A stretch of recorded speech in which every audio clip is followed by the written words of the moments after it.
Rules and Government Committee. It's still Rules and Government until our next meeting. I think it becomes Rules and Elections again. So with that, this will be the last meeting of our Rules and Government Committee. And we have a quorum. Mr. Kretz and myself, Mr. Garcetti, are here. And we have a good full agenda. Mr. Kretz, there's a few of them that I was going to move on consent if we don't have cards, or if you don't want to, and feel free to pull them off if you do. Number 3, the Amtrak Sunset Route. Oh, there is a card. Okay, we'll call 3 special for cards then. Then that would just leave number 5 and 7. Okay, we'll call that one special for card as well. So just number 7 then. You okay with it? No objection. And is that the one, Ms. Barry? Did you want to speak on that? Yeah. On 7? Yeah. Come on forward. We'll get you. We'll get you back to work. Now that your movie is coming out. District 9. No humans allowed. That's right. Yeah, I wasn't one of the monsters. Although I play one on. All right, Mr. CLA, will you?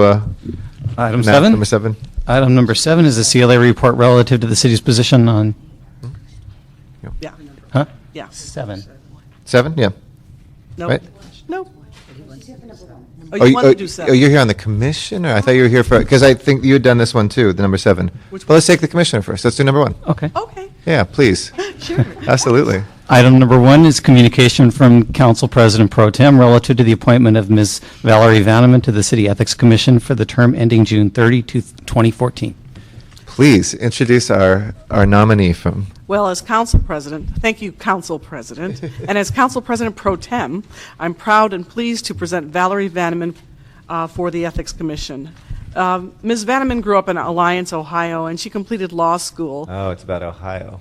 I see. Yeah, that's the link. Didn't I tell you? Didn't I tell you? All right, at Ohio State University College of Law in June of 1967. She then moved to Southern California as one of the members of the first class of Reginald Heber Smith Community Lawyer Fellows, a program funded and supported by the Office of Legal Services of the federal government. That's another connection we have, too, because I used to work for Legal Services, too, the Legal Services Corporation.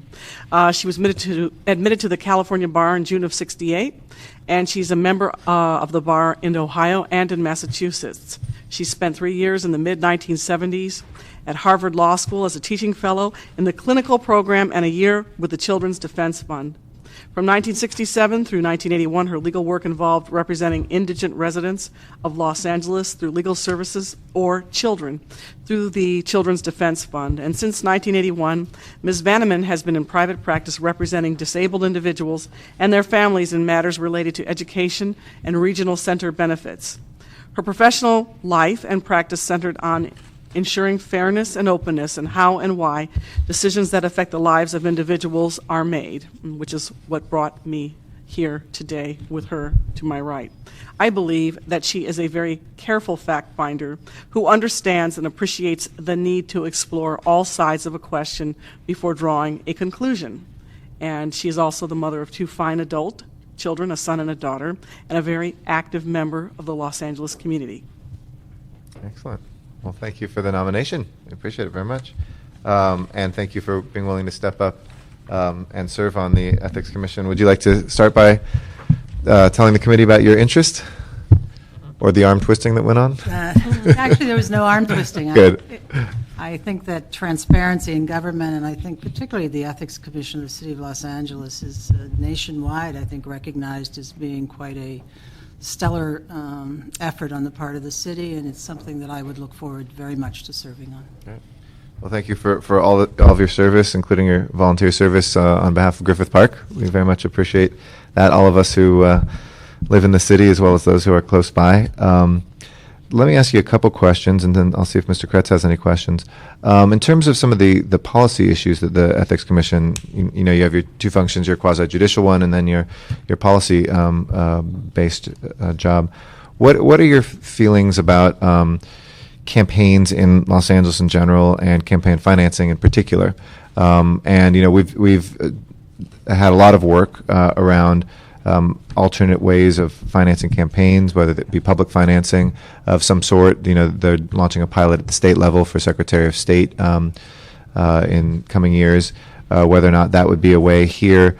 It's great that we have low limits on what people can give because the influence can never be very strong on anybody. At the same time, a low limit means a lot of time spent raising money, which I think all of us have to do when we run for office. It's not necessarily a bad thing, but it does take time away from governing.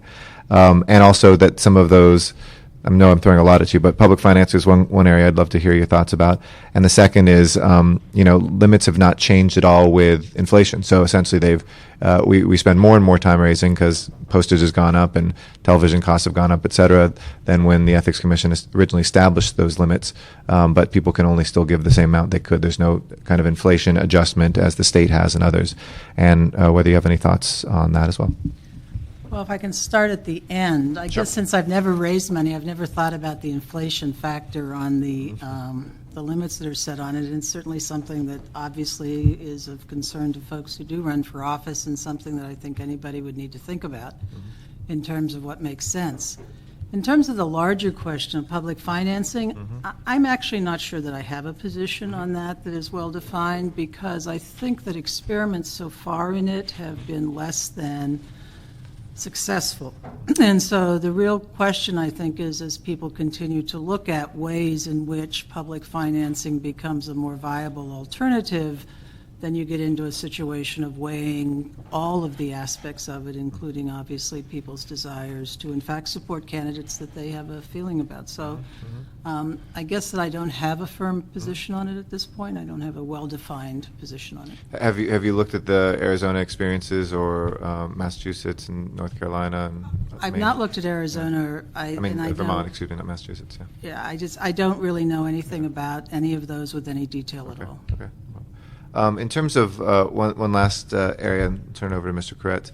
In terms of regulation of lobbyists, there's also very important that we do the implementation of what passed with Measure R and really defining who needs to register as lobbyists. That expanded and made sure that we really were casting as wide a net as possible. I don't think it was the intention, as one of the individuals that worked with the League of Women Voters when they initially brought that with the Chamber of Commerce to us, to treat everybody equally. Somebody who's a paid lobbyist for profit, I think, was not supposed to be seen the same way as folks who are nonprofit, people with legal aid who come and do lobby counsel on things, but are not doing that as a hired gun without necessarily a set philosophy or political agenda. That happens on both sides of the spectrum. It can be a nonprofit, it could be a union, it could be a chamber of commerce, it could be whomever. But one of the things that we've heard is it's a strong burden for nonprofits that don't have a lot of money to have every single person register as a lobbyist at that threshold with that amount. And you don't need to say anything necessarily about it today, but I'd love for you to look at that as the Ethics Commission has been, and just trying to make sure that we do know who is lobbying, because I think the public should have that disclosed. And I still think there are people lobbying today who don't register as lobbyists, and that's unfortunate. It's not in the spirit of the law if it doesn't always break the letter of the law.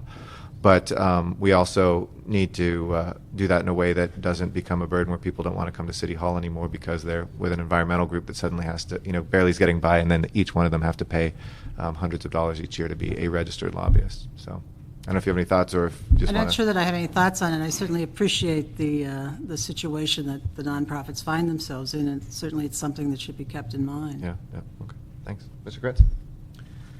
Yeah, a couple things I wanted to ask you about. One may not be on your radar screen yet, and it may not be that much on Eric and Jan's radar screen yet. We focused on it a little more because I just came in as a new council member. But the state has additional regulations now on dinners that you can go to, dinners that you and your spouse may be invited to, and the regulations are so complicated that you literally almost need a full-time person to be 100% sure that you are recording everything properly. So what used to be you get invited by a nonprofit or a community group to go to their testimonial dinner. It's not necessarily something that you look to as a treat, but it's more of an obligation. You don't want to insult them, so you go. But there are all kinds of different categories where you report or you accept a certain amount, and it may be the value of what you ate, or it could be the face value of the item, depending on different situations. If they invite your spouse as you and a guest, it's one rule. If they invite your spouse by name, it's another rule. If they invite your spouse and give your spouse an extra ticket, it's a completely different rule. My wife actually, during the first month, took it upon herself to do it with every single invitation that I got to make sure we were doing it right. And she's on a 2-week vacation, so we're probably now screwing it all up for these 2 weeks. It's a combination of the state regulations and the city possibly even adding some additional complications. How do we get out of this? Because we're either violating these some of the time, or we're spending an inordinate amount of time. And the only similar situation I can think of is when I was Brad Sherman's chief of staff briefly at the State Board of Equalization on an interim basis. And at the Board of Equalization, any person that gave $250 or more, the board member could not vote on their item. And so they literally had to keep a full-time person for every single item that ever got on their agenda, that had to check their entire contribution history to make sure that they weren't voting on one of those. So they literally had someone working 40 hours a week checking against their contributions. It's not that extreme, but it's close to do this right. How do you think the Ethics Commission can help us through this situation? Well, obviously, I haven't had an opportunity to spend any time at all with in the commission role, so I don't really have any kind of a definitive answer. I did have the opportunity to meet with some of the staff of the commission yesterday, and it is clear that there is, and there are, a myriad of statutory, regulatory, and administrative regulations that sometimes don't always seem to go together, that I think they work quite hard to try and synthesize for people and to be a source of information for people. But obviously, it's got to be a source of great frustration for people running for office and a source of concern. And I think any commission needs to constantly keep that in mind and constantly be aware of how do you, on the one hand, protect the mission of the commission, which is to have some transparency and to have it be a clear situation that people know what's going on, and at the same time make it possible for people to function in an effective way. It's obviously a tension that always has to be looked at. And it's also my observation, the same thing in campaigns. You try to be as technically perfect as you can. My treasurer actually said, take $5,000 from your primary committee and your general election committee and don't spend it on the campaign, save it for your fines. Because it's virtually impossible to not be fined for some minor violations. And that strikes me as a bad system, whereas where I actually spotted some very gaping major violations during the course of the campaign, the commission has no ability to quickly address very significant violations of the ordinance. So it can fine people various amounts for lots of minor violations that are almost unavoidable, and has no process to deal with people who are trying very hard to meet it but find that impossible, which would be just about every candidate. But at the same time, no strong way to aggressively go after major violations. And what is your thought about whether that should be addressed, can be addressed? Well, I think that obviously those kinds of concerns always have to be addressed, because efficiency and speed, to the extent there's the staffing and the budget and the resources to do it, have a benefit for everybody. They certainly have a benefit for the candidate, and they certainly have a benefit for the public in terms of having the knowledge in a timely manner. And I think one of the things the Commission does need to do is look at, is there any way to make sure that things like that are handled as efficiently and timely and in a timely manner?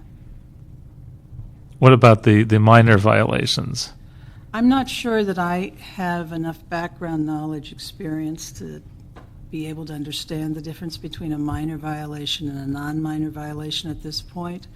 I do think that, as I understand it on my limited experience, that when you're looking at this law, it's very hard to make the distinctions between minor and major if, in fact, they go to the heart of some disclosure requirement that may exist.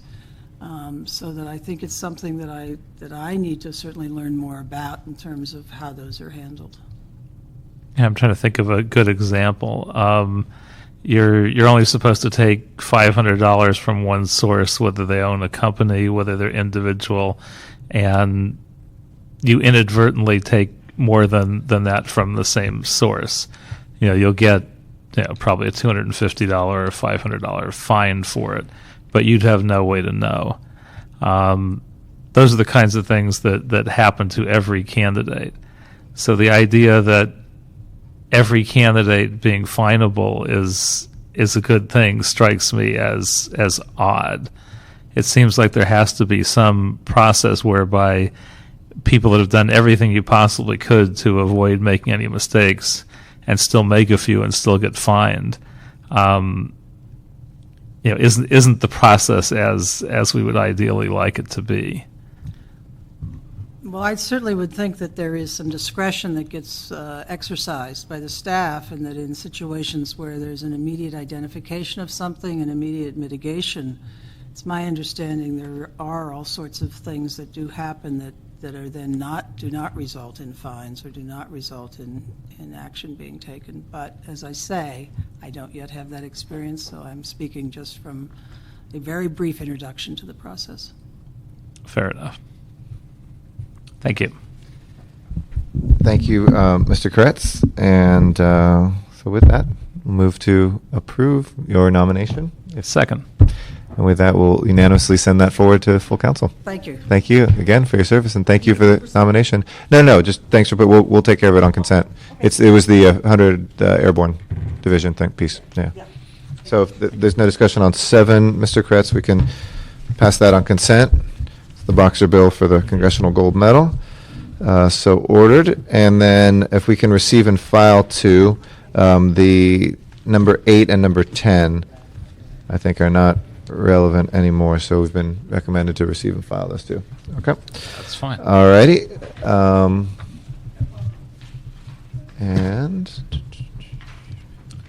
ethics commissioners, folks, they already gone? You tell them they're getting their nominee from me in a day or two as well. All right, bye-bye. Let's take up number 2 then. Item number 2 is a CLA report relative to the city's position on HR 932 and S 453, which would authorize the Secretary of the Housing and Urban Development to make grants and offer technical assistance to local governments and others to design and implement innovative policies, programs, and projects that address widespread property vacancy and abandonment pursuant to Resolution Perry Cardenas. And Felipe, with our offices here to report. All right. What do we got? Good afternoon. Good afternoon. My name is Felipe Chavez, with the CLA's office. Our office is recommending support of 2 federal bills, HR 932 and S 453, to authorize the Secretary of Housing and Urban Development to make funding available to local governments for technical assistance for the design and implementation of policies, programs, and projects that address high property vacancy rates and abandonment. The entire city has to have a 20% population loss, or individual neighborhoods? Well, I think it's the city. So we're supporting this for other cities, presumably? They're going to be selecting, I believe, 15 cities with populations of less than 150,000 people, and 15 cities that have population of 150,000, more than 150,000. But they all have to have had a reduction since 1970 of 20%? I believe so. Okay. All right. The bills are currently pending in the Committee on Banking, Housing, and Urban Affairs, and it hasn't moved since February, but I spoke to the author's office this afternoon, and they plan on still continuing to push it forward.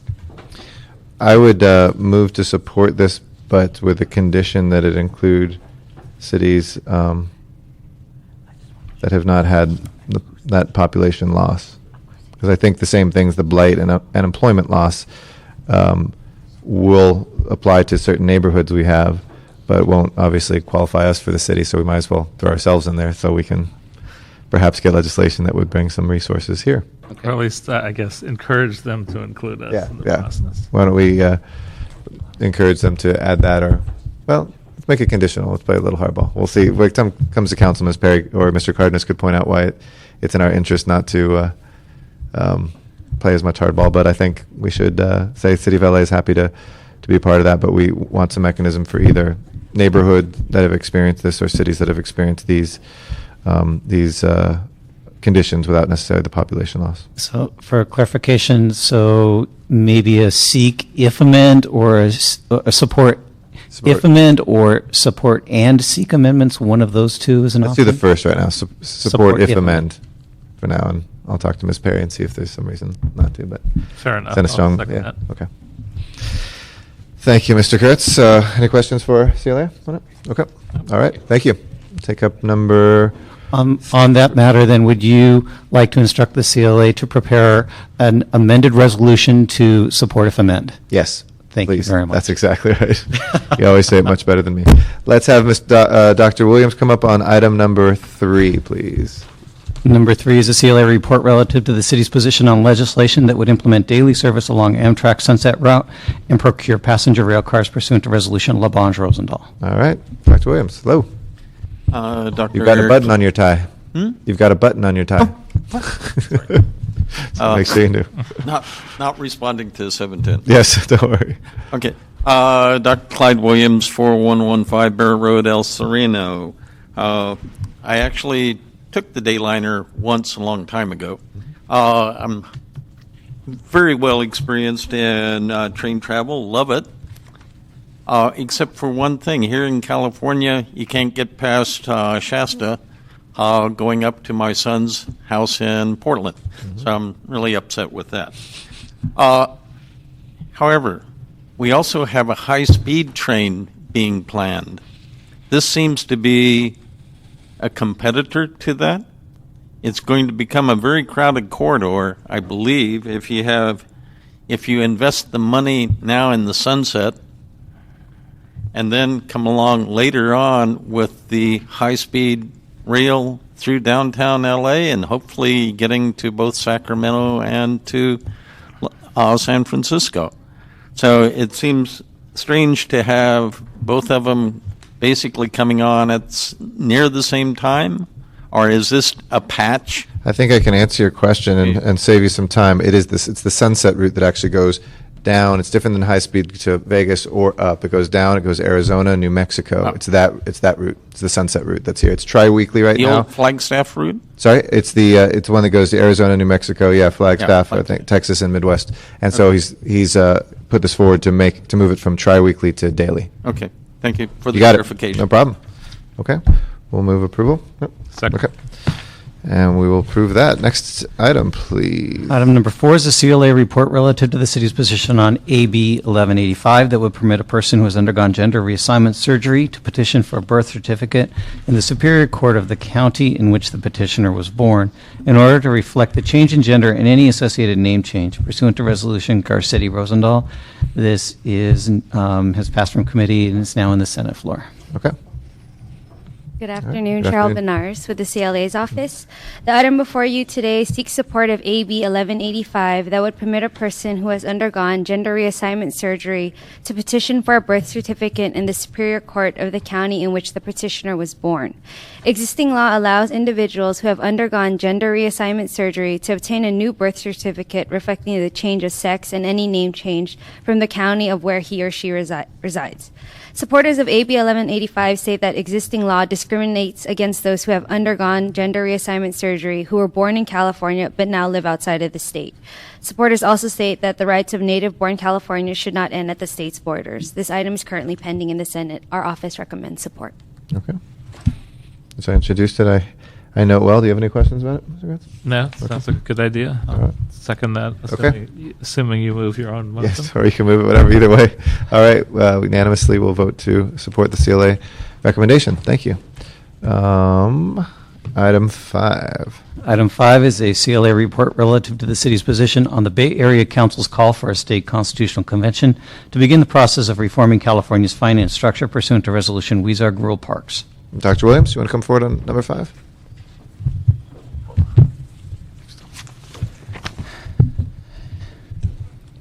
Dr. Clyde Williams, El Sereno, Northeast LA. I support the state constitutional convention, yes. But I think you might begin the process of reforming California's finance structure because a lot of people are concerned that this is another way of getting at Prop 13.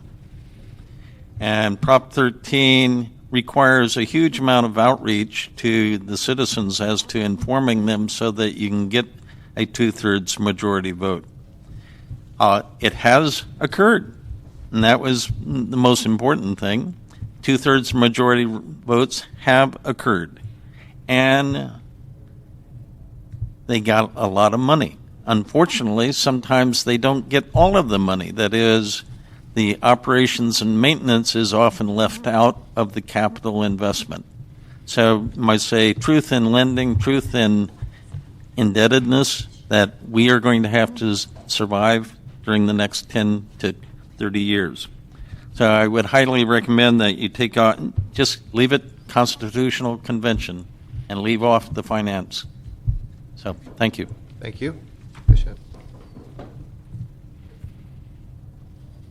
it. Are you the report? I understand that you had wanted to continue this. Not necessarily. We had some inquiries, perhaps, from Mr. Weezar's motion. I've been involved in some of the town halls on this. I know Mr. Rosendahl, maybe Mr. Kretz, a lot of people have been talking, obviously, about the need to do this. I do believe for the finance structure, among other things, and I don't believe that always necessarily means Prop 13.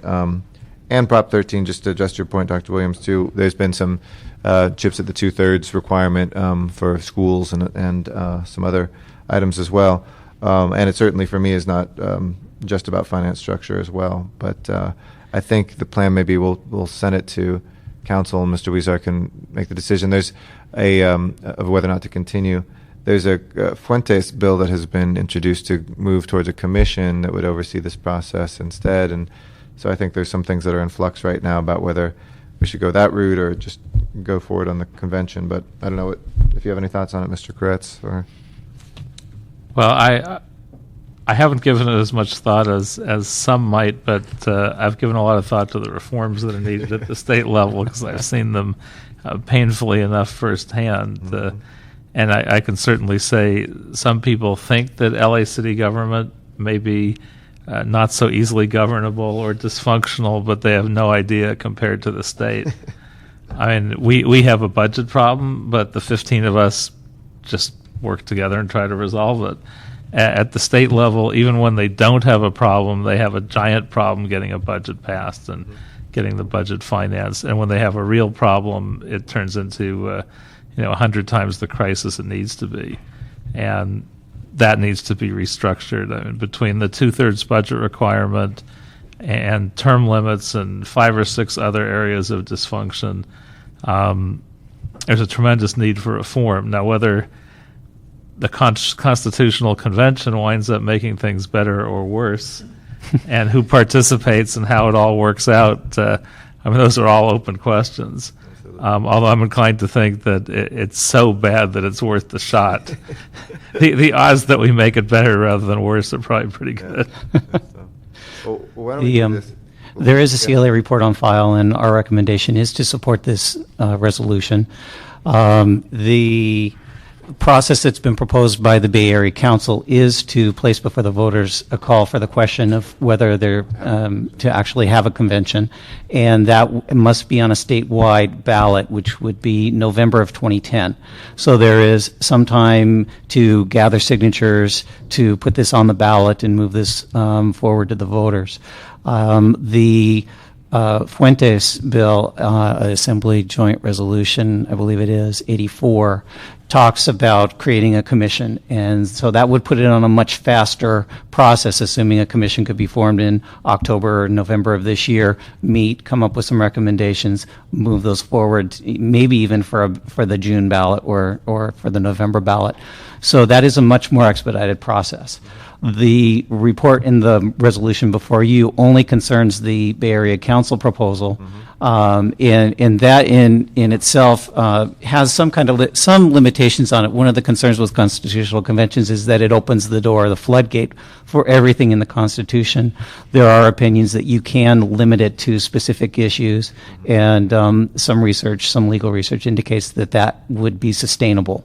And so this proposal only focuses on governance issues, elections, the budget, and revenue distribution, which are major issues. On the revenue position as well, I understand that there is going to be a special session to address the special commission that the governor has put together on looking at revenues. The legislature is probably coming back to a special session to consider those proposals as well. So there are some fast track ideas and this longer track idea with the Constitutional Convention. And they should probably all be moving forward at the same time to make sure that they all move forward at the same time. Okay.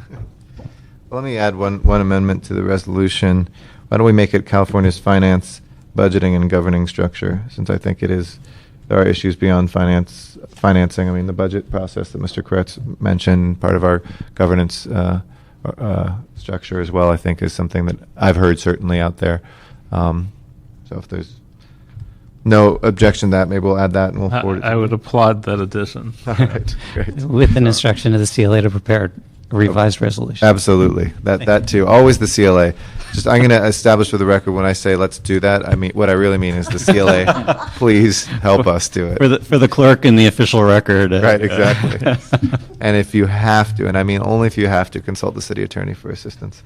So with that, let's go to. Good instinct. Yeah. No, I'm very conscious of your time. Let's go to item number 6, then we'll prove that. Item 6 is a CLA report relative to the city's position on AB 750 that would authorize the development and implementation of a deferred entry of judgment program for nonviolent drug offenders pursuant to Resolution Cardenas Parks Reyes. This is in the Senate Appropriations Committee, and John Daring is here to report. Great. Hello. Good afternoon. John Deering with the CLA. The subject resolution was introduced in support of state legislation that would create a deferred entry of judgment program for first-time nonviolent drug offenders.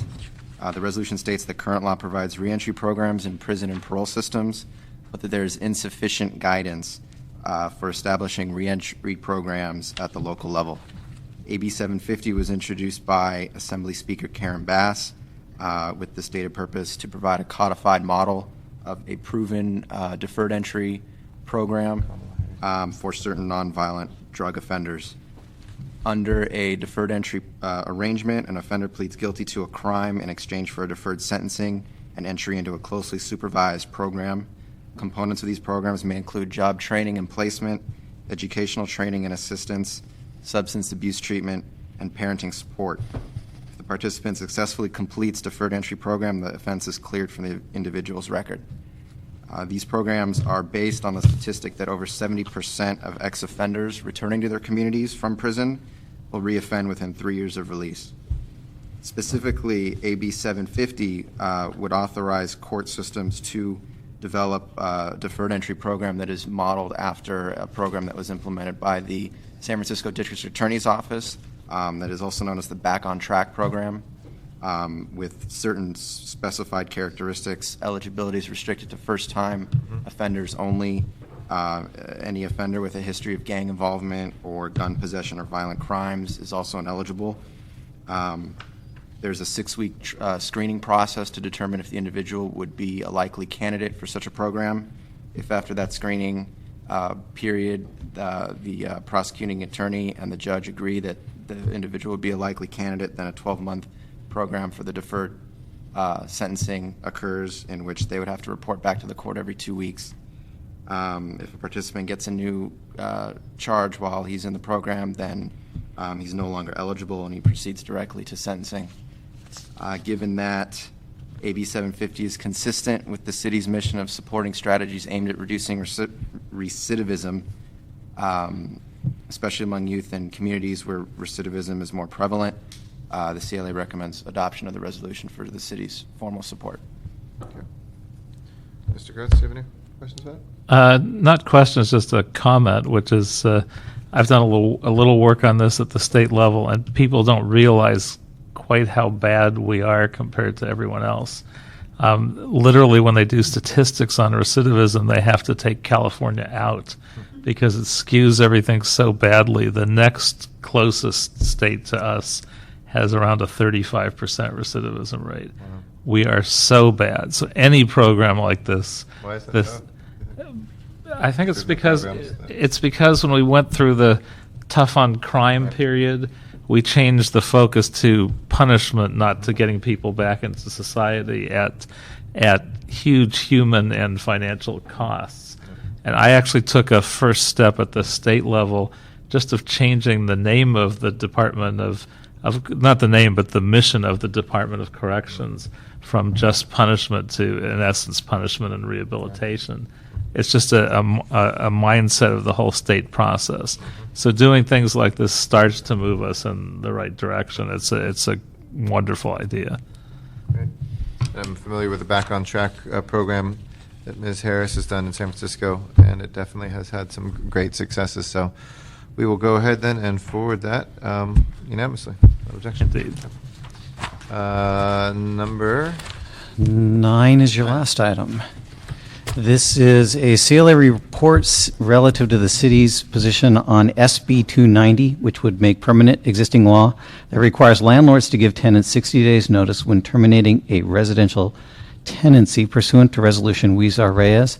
There's a small correction. The recommendation in the CLA report should refer to SB 290, not AB 290.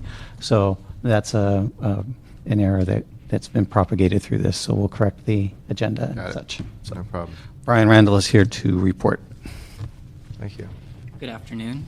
Brian Randall. The A and the S are right next to each other on the keyboard, so I understand. Right? Before you is a resolution to support SB 290, which makes permanent existing law requiring landlords to give 60 days notice when issuing no-fault eviction notices, such as landlord move-ins or if the building is sold. Mm-hmm. In 2006, the state legislature adopted AB 1169, which established statewide the 60-day notice period. However, the 2006 law has a sunset date of January 1st, 2010. SB 290 would eliminate the January 1st expiration date, thus extending the law indefinitely. The bill also specifies that property owners would still be allowed to evict tenants in 3 days for cause, such as failure to pay rent or tenant drug use. The Los Angeles Housing Department supports this bill, noting that the extended notice period has contributed to housing stability throughout the city and provides eviction protection for tenants living in buildings not currently covered by the Rent Stabilization Ordinance. The bill is similar in content to a bill that the city supported in 2005, SB 51, where at that time the 60-day notice period was in effect in certain low vacancy markets in the city of Los Angeles. SB 290 follows closely with existing city policy protecting the rights of tenants living in residential buildings in the city. As such, we recommend support. I think you have us at hello. So, yep. Yeah, that's an easy one. All right. Thank you, Brian. We'll go ahead and move approval of the CLA report and ask the CLA to do everything they can to make our wishes come true. That brings us to general public comment. Dr. Clyde Williams would like to come forward again.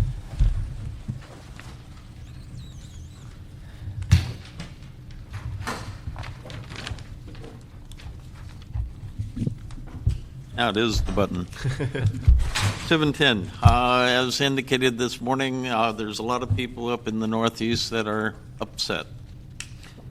Same way down in El Sereno, which I have a meeting at 6 o'clock. 710 again. Mm-hmm. Why? Caltrans does a terrible job in outreach. They should be told to clean up their act and talk to people straight without bait and switch and a whole bunch of other things.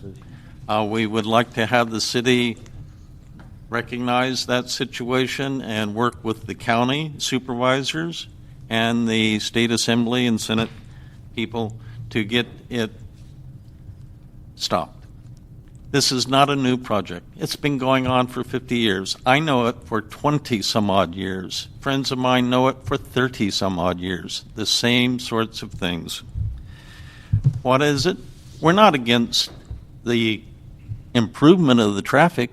And in fact, in 1999, there was a federal injunction against Caltrans and the Fed to promote a multi-mode, low-build system throughout the area between El Hamra and El Sereno all the way north to solve the local traffic problems.